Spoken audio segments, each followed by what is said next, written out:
পলিথিনটা আমি নিষিদ্ধ করতে চাওয়া না চাওয়ার কিছু না। পলিথিন 2002 সাল থেকে বাংলাদেশে নিষিদ্ধ। 2004 থেকে 2006 এই নিষেধাজ্ঞা প্রয়োগ হয়েছিল মার্কেট মনিটরিং এবং উৎপাদন নিয়ন্ত্রণের মাধ্যমে।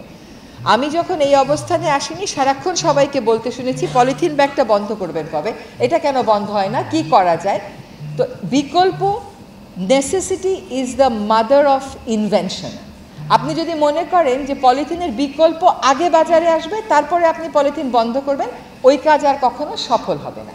কিন্তু বিকল্প না এনে সম্পূর্ণ অপ্রস্তুত অবস্থায় কিন্তু আমরা কাজে যাইনি। আপনি খেয়াল করবেন যে প্রাথমিকভাবে টার্গেট করা হয়েছে শুধুমাত্র সুপার শপগুলোকে। আমরা কিন্তু গোটা দেশে চলে যাইনি যে গোটা দেশে আমাদেরকে বিকল্প দিতে হবে। সুপার শপগুলো তাদের চাহিদা জানিয়েছে, সেই মোতাবেক বাংলাদেশ জুট মিলস অ্যাসোসিয়েশন মেলা করেছে, সেখানে সুপার শপগুলো যে তাদের অর্ডার প্লেস করেছে। একই সাথে পরিবেশ অধিদপ্তর মেলা করেছে, সেখানে সুপার শপগুলো গিয়ে তাদের অর্ডার প্লেস করেছে। এবং আপনি জেনে খুশি হবেন যে গতকাল রাত থেকে সুপার শপগুলো একত্রিত হয়ে একটা ঘোষণা দিয়েছে যে আমরা সরকারের এই সিদ্ধান্তের সাথে একমত, স্বাগত জানাই, এবং আমাদের সুপার শপে আমরা কোনো পলিথিন শপিং ব্যাগ বিক্রি দিব না, এবং আপনারা হয় নিজেরা নিয়ে আসবেন যেটা বিদেশে করে, নতুবা আমাদের এখানে বিকল্প থাকবে, আপনারা কিনে নেবেন।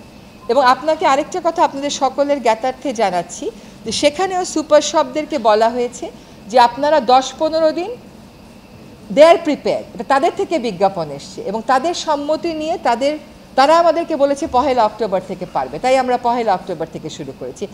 15 দিন, আমরা 15 দিন পর তাদের সাথে আবার বসবো, যেটা বাস্তবায়নে কোথাও তাদের কোনো সমস্যা হচ্ছে কিনা, এবং সে মোতাবেক আবার রিভিউ করা হবে। কিন্তু একটা আইন আছে, আইনটাকে মানতে হবে। এটা 2002 থেকে একটা আইন, বাংলাদেশ প্রথম দেশ ছিল এটা ব্যান করার, বাংলাদেশে এটা কন্টিনিউ করলো না। অথচ আপনি উন্নত বিশ্ব তো বাদ দেন, আপনি উন্নয়নশীল বিশ্বেও যাবেন। সেদিন আমাদের পরিবেশ অধিদপ্তরের একজন চেন্নাই থেকে ফেরত এসে বলল একটা দোকানেও কোনো প্লাস্টিক শপিং ব্যাগ নেই, কোনো জায়গায় কম্পোস্টেবল কিছু কিছু ব্যাগ দিয়েছে, কিন্তু সেইগুলো আপনি যদি বাংলাদেশে কম্পোস্টেবল বলেন, সব ব্যাগের উপর কম্পোস্টেবল সিল দিয়ে মার্কেটে চলে আসবে। ওরা কেমনভাবে নিয়ন্ত্রণ করেছে, ব্যাগের উপর একটা বারকোড দিয়ে দিয়েছে। তো সেই বারকোডগুলো দেয়া, স্ট্যান্ডার্ডাইজ করা, এটার জন্য আমরা বিএসটিআইয়ের সাথেও বসছি।